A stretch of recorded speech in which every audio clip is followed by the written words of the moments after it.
सत श्री अकाल दोस्तों। उम्मीद करते हैं कि तुसी सारे ठीक ठाक होवोगे और अज थोड़े नाल सुबह सुबह मैं क्या चलो थोड़े नाल गलबात करिए और थोड़े दर्शन करिए। कल जेड़े कि सेहत मंत्री है जौड़े माजरा है मेरा ख्याल साहब ने नवा चंद चढ़ाता है, क्योंकि पिछले दिनों तो जदों की सरकार बनी है इस तरह के नवे नवे कारनामे, कदे कोई DSP साहब की कुर्सी ते जाके बैठ जाता है, कदे कोई किसी को सवाल कर लग पैदा, स्कूल च पहुंच जाते सीधा, कदे किसी हॉस्पिटल च पहुंच जाते हैं।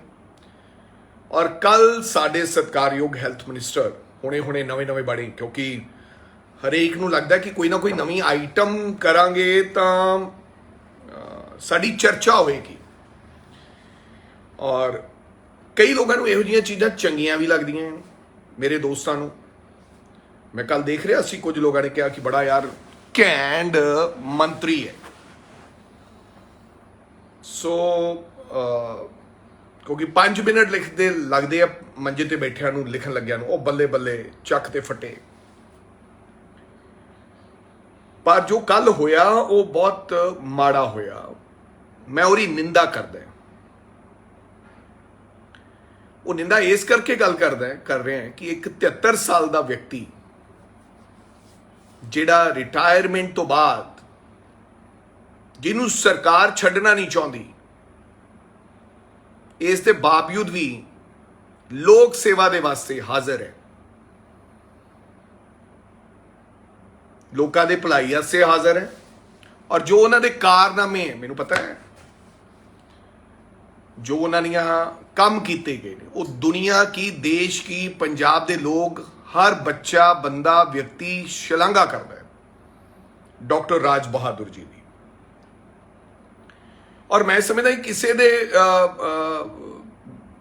बारे जानिया टिप्पणी कर देनी बड़ी माड़ी गल है। मैं तो राज बहादुर जी नूं नेड़े होके देखा है, जानदा है। वो साडे फरीदकोट ते मुक्तसर दे विच कोई बहुता अंतर नहीं, और हज़ारां लोगों का डॉक्टर राज बहादुर ने आपकी जिंदगी दे विच जाना बचाई हैं। और ऐसे कई लोग मैं वेखे आपके इलाके दे विच जिहड़े राज बहादुर जी की फोटो ला के उन्होंने पूजते ने। बेशक किसी को चंगे लगते होण जां ना लगते होण, लेकिन रब तो नहीं कहांगा, लेकिन रब तो घट भी नहीं है राज बहादुर जी। और मैनूं ये भी याद है कि पंजाब सरकार ने अवार्ड दिता सीगा, ये राज बहादुर साहब सी जो कोविड समय 50,000 सैंपल्स पर डे जेडे उन्होंने टीम वो सी, एक दो डॉक्टर साहबान होर सन जिन्हों ने ये बनाया कि एक दिन दे विच 50,000 लोगों के सैंपल जड़े ने वो ले जाएंगे, और जिन्होंने कोई नहीं संभालता सी, जिन्होंने कोल कोई पैसा नहीं सी, जेडे बैड लैण वास्ते तरसदे सन, जेडे इंजैक्शन वास्ते तरसदे सन। डॉक्टर KK मेरे ख्याल साहब की तो मौत चले भी गए,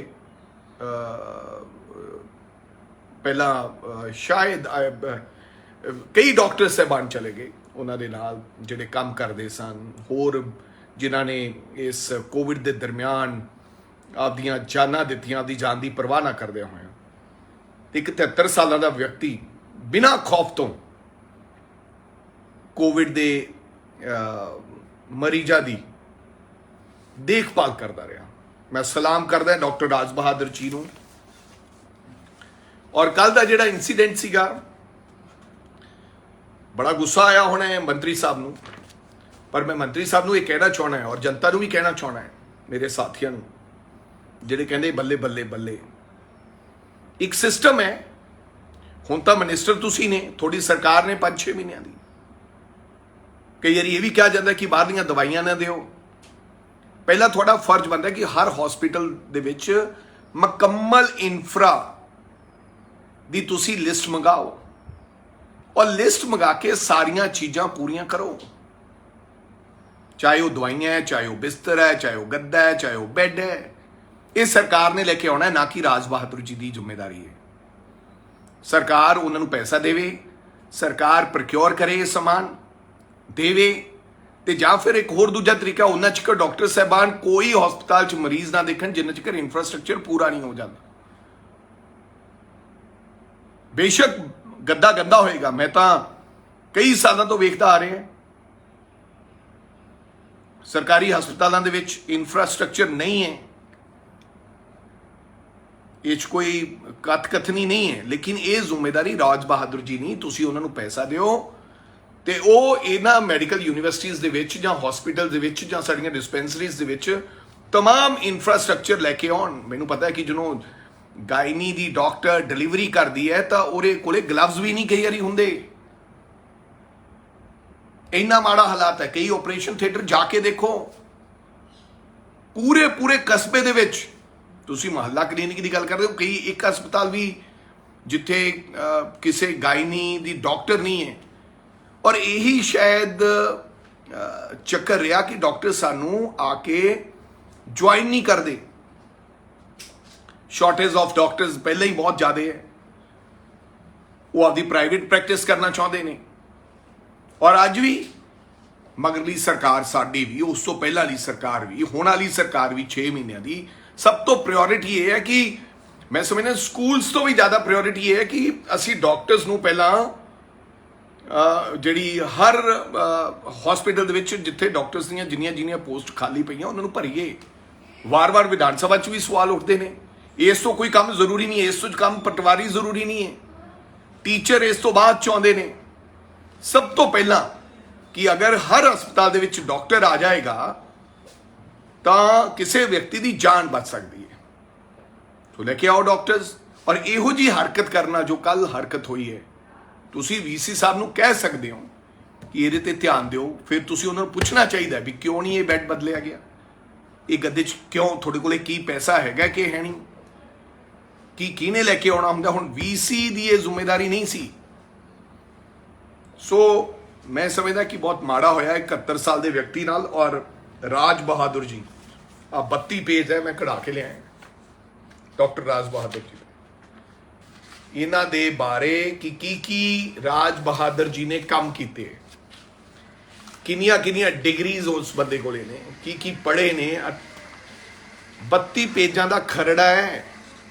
ਆ ਜਿਹੜੇ ਅੰਨੇ ਭਗਤ ਮੇਰੇ ਭਰਾ ਜਿਹੜੇ ਲਿਖਣ ਵਾਲੇ, ਉਹਨਾਂ ਨੂੰ ਦੱਸਣਾ ਚਾਹੁੰਦਾ ਹੈ, ਕਿਸੇ ਵਿਅਕਤੀ ਨੂੰ ਜਾਣੇ ਬਿਨਾ ਕੁਝ ਵੀ ਲਿਖ ਦੇਣਾ ਬੜੀ ਮਾੜੀ ਗੱਲ ਹੈ। ਕੋਵਿਡ ਆ ਰਿਹਾ ਹੈ, 2 ਮਿਨਿਸਟਰ ਸਾਹਿਬਾਨਾਂ ਨੂੰ ਕੋਵਿਡ ਹੋ ਗਿਆ, ਬੈਂਸ ਨੂੰ ਤੇ ਮੈਡਮ ਕੀ ਨਾਮ ਉਹਦਾ ਮੈਡਮ ਦਾ, ਅਨਮੋਲ ਗਗਨ ਜੀ ਨੂੰ, परमात्मा उन्होंने चढ़ती कला बख्शे, दोनों तंदुरुस्ती बख्शे। लेकिन कौन संभालेगा। और मैनू ये भी पता लग गया कि अज कई लोग रिजाइन कर गए ने। और कौन रिजाइन करके गया है? Medical superintendent Guru Nanak Dev university KD Singh ji ने रिजाइन करता कल दी हरकत तो बाद। Doctor Rajiv Devgan principal GMC Amritsar resign. Sat Shri अकाल। ਹੁਣ ਜੋੜੇ ਮਾਜਰਾ ਸਾਹਿਬ ਉੱਥੇ ਆਪ ਸਾਰੀਆਂ ਇਹਨਾਂ ਯੂਨੀਵਰਸਿਟੀ 'ਚ ਕੰਮ ਕਰਨਗੇ, ਨਾਲੇ ਗੱਦੇ ਵੀ ਲਿਆਉਣਗੇ। ਫਿਰ ਪਤਾ ਲੱਗੂਗਾ ਵੀ ਕਿੰਨਾ ਧੜੱਲੇਦਾਰ ਮੰਤਰੀ ਹੈ। ਜੇ ਮੰਤਰੀ ਇਹਨਾਂ ਯੂਨੀਵਰਸਿਟੀਆਂ ਵੀ ਚਲਾਏਗਾ, ਬੈੱਡ ਵੀ ਪ੍ਰੋਵਾਈਡ कराएगा, कोविड भी मैनेज करेगा, दवाइयां भी देगा, चंगी गल है। सारियां ਜਿਹੜੀਆਂ ਐਸੋਸੀਏਸ਼ਨ ਸੀਗੀਆਂ, ਫੇਮਾ, डॉक्टर एसोसीएशन, PCMS, सब ने कंडेम किया इस गल को कि ये बहुत माड़ी गल है। इस तरह नाल अगर डॉक्टर साहबाना नाल दुर्व्यवहार हो रहा है तो काम नहीं चलेगा। और वो भी उस बंदे नाल यार। मैं तो सलाम दोबारा फिर राज बहादुर जी नूं सलाम। Vice chancellor 3 terms Baba Farid university of health science. अज मेरी गल हुई है राज बहादुर जी नाल, अज ऑपरेट कर रहे हैं इत्थे, फ्री आउंदे ने। प्रोजेक्ट डायरैक्टर ने, मैंबर सैकटरी ने regional spinal injury centre Mohali लोगों का फ्री सैटरडे संडे आके इलाज करते ने। किन्ने डॉक्टर्स ने, किन्ने बंदे ने जिहड़े सैटरडे भी काम करते हैं, वो भी फ्री। थोड़ा जिहा गौर फरमाओ लिखण वाले हो। और क्वालिफिकेशन BSc 1970 ਚ ਪੰਜਾਬ ਯੂਨੀਵਰਸਿਟੀ ਚੋਂ ਕੀਤੀ। MBBS 1974 ਚ ਹਿਮਾਚਲ ਪ੍ਰਦੇਸ਼ ਯੂਨੀਵਰਸਿਟੀ ਸ਼ਿਮਲਾ ਤੋਂ ਕੀਤੀ। MS ortho Banaras Hindu university. MNA MS 1980 ਚ national board of examination. MNA MS 1997 national academy medical science. FIMSA international ਇਹ 1998 ਚ ਇੰਟਰਨੈਸ਼ਨਲ ਮੈਡੀਕਲ ਸਾਇੰਸ ਅਕੈਡਮੀ। ਤੇ FAOI 1999 ਚ ST James university hospital allied UK। then Switzerland। FAMS 2005 national academy of medical science. FIHE 2006 national institute of medical hospital engineering. FRCS 2009 ਚ Glasgow UK। FPA SC 2010 academy of science Punjab. ਆ 32 page ਹੈ ਉਹ, ਜੇ ਮੈਂ ਪੜ੍ਹਾ ਤਾਂ ਫਿਰ ਮੈਨੂੰ ਤਾਂ ਪਤਾ ਹੀ ਨਹੀਂ ਲੱਗਦਾ ਕਿ ਕਿਹੜੀ ਕਿਹੜੀ ਡਿਗਰੀ ਹੈ, ਕਿਉਂਕਿ ਅਸੀਂ ਤਾਂ ਨੇੜੇ ਤੇੜੇ ਵੀ ਨਹੀਂ ਇਹਨਾਂ ਦੇ, ਡਿਗਰੀਆਂ ਵੀ ਨਹੀਂ ਪਤਾ ਲੱਗਦਾ ਵੀ ਕਿਹੜੀਆਂ ਕਿਹੜੀਆਂ। ਇਹ ਡਾਕਟਰ ਰਾਜ ਬਹਾਦਰ ਜੀ ਦੀ ਪ੍ਰਾਪਤੀ ਹੈ ਭਾਈ ਸਾਹਿਬ। ਜੋੜੇ ਮਾਜਰਾ ਸਾਹਿਬ, ਹਜੇ ਵੀ ਦੁੱਲੇ ਬੇਰਾਂ ਦਾ ਕੁਛ ਨਹੀਂ ਵਿਗੜਿਆ। ਜਾ ਕੇ ਹੱਥ ਜੋੜ ਕੇ 71 ਸਾਲਾਂ ਦੇ ਬਜ਼ੁਰਗ ਦੇ ਔਰ ਇਸ ਕਾਬਲ ਵਿਅਕਤੀ ਦੇ ਪੈਰੀ ਹੱਥ ਲਾ ਕੇ ਮਾਫੀ ਮੰਗ ਲਓ।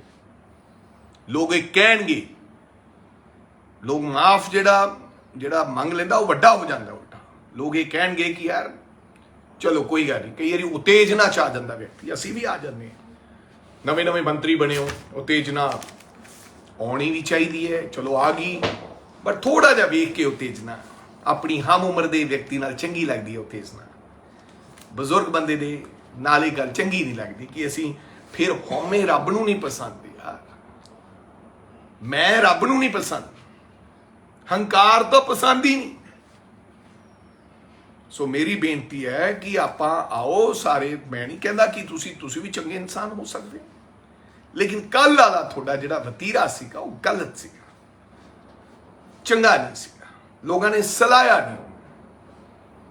ਔਰ ਜੇ ਲੋਕਾਂ ਨੇ ਜਿਹੜੀ ਗੱਲ ਸਲਾਹੀ ਨਹੀਂ, ਕਹਿੰਦੇ ਆ ਸਿਆਣੇ ਸਾਡੇ ਮਾਤਾ ਜੀ ਕਹਿੰਦੇ ਹੁੰਦੇ ਸੀ, ਨਾਨੀ ਜੀ, ਖਾਓ ਮਣ ਪਾਉਂਦਾ ਤੇ ਪਹਿਲੋਂ ਜੱਗ ਪਾਉਂਦਾ। ਤੇ ਜੇ ਦੁਨੀਆ ਨੂੰ ਇਹ ਗੱਲ ਚੰਗੀ ਨਹੀਂ ਲੱਗੀ, ਜੱਗ ਨੂੰ ਇਹ ਗੱਲ ਚੰਗੀ ਨਹੀਂ ਲੱਗੀ, ਤਾਂ ਸਾਨੂੰ ਉਹਦੇ ਤੇ ਪਛਤਾਪ ਕਰਨ ਦੇ ਵਿੱਚ ਕੋਈ ਹਰਜ ਨਹੀਂ ਹੋਣਾ ਚਾਹੀਦਾ। ਸਿਆਣਾ ਵਿਅਕਤੀ ਉਹ ਹੈ ਜਿਹੜਾ ਆਪਦੀ ਗਲਤੀ ਦਾ ਅਹਿਸਾਸ ਕਰੇ।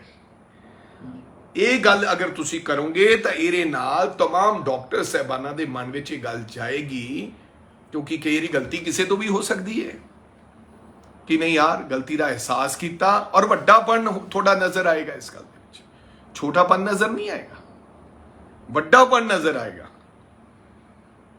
ਸੋ ਔਰ ਇਹਦੇ ਨਾਲ ਸਾਡੇ ਜਿਹੜਾ ਆਉਣ ਵਾਲਾ ਸਮਾਂ ਸੌਖਾ ਹੋ ਜਾਏਗਾ, ਹਸਪੀਟਲ ਸਾਡੇ ਭਰੇ ਰਹਿਣਗੇ। ਤੁਹਾਡੀ ਰਹਿਨਮਾਈ 'ਚ ਅਸੀਂ ਤਾਂ ਇਹ ਚਾਹੁੰਦੇ ਕਿ ਹਰ ਹਸਪੀਟਲ ਦੇ ਵਿੱਚ ਡਾਕਟਰ ਹੋਵੇ। ਤੁਹਾਡੀ ਰਹਿਨਮਾਈ 'ਚ ਅਸੀਂ ਚਾਹੁੰਦੇ ਹਾਂ ਕਿ ਲੋਕ ਇਹ ਕਹਿਣ ਕਿ ਭਾਈ ਹੁਣ ਹੈਲਥ ਇਨਫਰਾਸਟ੍ਰਕਚਰ ਜਿਹੜਾ ਹੈ ਹੁਣ ਕਾਬਲੇ ਤਾਰੀਫ ਹੈ। ਅਸੀਂ ਤਾਂ ਇਹ ਚਾਹੁੰਦੇ ਹਾਂ ਤੁਸੀਂ ਆਪਦੀ ਛਵੀ ਛੱਡ ਕੇ ਜਾਓ, ਲੇਕਿਨ ਜੇ ਇਹ ਹਾਲਾਤ ਰਹੇ ਤਾਂ ਮੈਨੂੰ ਲੱਗਦਾ ਕਿ ਹਾਲਾਤ ਬਹੁਤ ਹੋਰ ਨਾਜ਼ੁਕ ਹੋ ਜਾਣਗੇ। ਸੋ ਉਮੀਦ ਕਰਦਾ ਹਾਂ ਕਿ ਤੁਸੀਂ ਵੀ ਮੇਰੀ ਗੱਲ ਸੁਣੋਗੇ ਔਰ ਇਸ ਗੱਲ ਤੇ ਆਪਦਾ ਇਹਨੂੰ ਮੇਰੇ ਖਿਆਲ ਮਾਫੀ ਮੰਗ ਲਓਗੇ। ਔਰ ਦੂਸਰੇ ਜਿਹੜੇ ਆਪਣੇ ਨੀਚੇ ਭਰਾ ਮੇਰੇ ਅੰਨੇ ਭਗਤ ਹੈ, ਉਹਨਾਂ ਨੂੰ ਮੈਂ ਕਹੂੰਗਾ ਹਰ ਥਾਂ ਤੇ ਪੋਲਿਟਿਕਸ ਨਹੀਂ ਕਰਨੀ। ਰਾਜ ਬਹਾਦਰ ਜੀ ਦੇ ਨਾਮ ਤੇ ਇਹ ਸਾਡਾ ਸਭ ਦਾ ਸਾਂਝਾ ਕੰਮ ਹੈ। ਜੇ ਇਹੋ ਜਿਹੇ ਡਾਕਟਰਸ, ਇਹੋ ਜਿਹੇ ਵਾਈਸ ਚਾਂਸਲਰਸ ਛੱਡ ਕੇ ਚਲੇ ਗਏ ਤਾਂ ਪੰਜਾਬ ਦਾ ਹੈਲਥ ਇਨਫਰਾਸਟ੍ਰਕਚਰ ਹੋਰ ਥੱਲੇ ਆ ਜਾਏਗਾ। ਮਾਫੀ ਚਾਹੁੰਦਾ, ਫਿਰ ਵੀ ਮੇਰੀ ਗੱਲ ਤੁਹਾਨੂੰ ਬੁਰੀ ਲੱਗੀ ਹੋਵੇ ਕਿਸੇ ਨੂੰ, ਤਾਂ ਮੈਂ ਤੁਹਾਡੇ ਤੋਂ ਹੱਥ ਜੋੜ ਕੇ ਮਾਫੀ ਚਾਹੁੰਦਾ ਕਿਸੇ ਦਾ ਦਿਲ ਦਿਖਾਇਆ ਹੋਵੇ। ਕਈ ਕਹਿਣਗੇ ਤੁਸੀਂ ਨਹੀਂ ਕੀਤਾ, ਫਲਾਂ ਨਹੀਂ ਕੀਤਾ। ਉਹ ਭਾਈ ਸਾਡਾ ਵੇਲਾ ਲੰਘ ਗਿਆ, ਜੇ ਨਹੀਂ ਕੀਤਾ ਤਾਂ ਅਸੀਂ ਬਾਹਰ ਬੈਠੇ ਹਾਂ। ਬਹੁਤ ਕੁਝ ਕੀਤਾ, ਪਰ ਜੇ ਨਹੀਂ ਕੀਤਾ ਤਾਂ ਅਸੀਂ ਬਾਹਰ ਬੈਠੇ ਹਾਂ। ਪਰ ਅਸੀਂ ਇਸ ਗੱਲ ਦੀ ਵਾਰੀ-ਵਾਰੀ ਤੁਲਨਾ ਨਹੀਂ ਕਰ ਸਕਦੇ ਕਿ ਤੁਸੀਂ ਨਹੀਂ ਕੀਤਾ। ਹੁਣ ਅਗਲੀਆਂ ਰਾਹਾਂ ਪਾਈਏ, ਅਗਲੀਆਂ ਪਲਾਂਘਾਂ ਪੱਟੀਏ, ਪੰਜਾਬ ਨੂੰ ਅੱਗੇ ਲੈ ਕੇ ਜਾਣਾ ਅਸੀਂ ਲੋਕਾਂ ਨੇ, ਪੰਜਾਬ ਨੂੰ ਨਵਾਂ ਨਰੋਆ ਹੁਣ ਅਸੀਂ ਬਣਾਉਣਾ ਹੈ। ਧੰਨਵਾਦ ਤੁਹਾਡਾ ਸਾਰਿਆਂ ਦਾ ਮੇਰੇ ਨਾਲ ਜੁੜਨ ਵਾਸਤੇ, ਮਾਫੀ। ਐਂਡ ਰਾਜ ਬਹਾਦਰ ਜੀ ਤੋਂ ਔਰ तमाम ਪੰਜਾਬ ਦੇ ਡਾਕਟਰ ਸਾਹਿਬਾਨਾਂ ਤੋਂ ਮੈਂ ਰਾਜਾ ਵੜਿੰਗ ਹੱਥ ਜੋੜ ਕੇ ਮਾਫੀ ਮੰਗਦਾ। ਸਾਡੇ ਇੱਕ ਦੋਸਤ ਵਿਅਕਤੀ ਭਰਾ ਨੇ, ਸਾਡੇ ਕੁਲੀਗ ਨੇ, ਸਾਡੇ ਇਸ ਪੋਲਿਟਿਕਸ ਦੇ ਪ੍ਰੋਫੈਸ਼ਨ ਦੇ ਨਾਲ ਜੁੜੇ ਉਹ ਸਾਥੀ ਨੇ ਜਿਹੜਾ ਰਾਜ ਬਹਾਦਰ ਜੀ ਦਾ ਦਿਲ ਦਿਖਾਇਆ। ਮੈਂ ਉਸ ਗੱਲ ਦੀ तमाम ਲੋਕਾਂ ਤੋਂ ਮਾਫੀ ਮੰਗਦਾ ਹੱਥ ਜੋੜ ਕੇ। ਧੰਨਵਾਦ।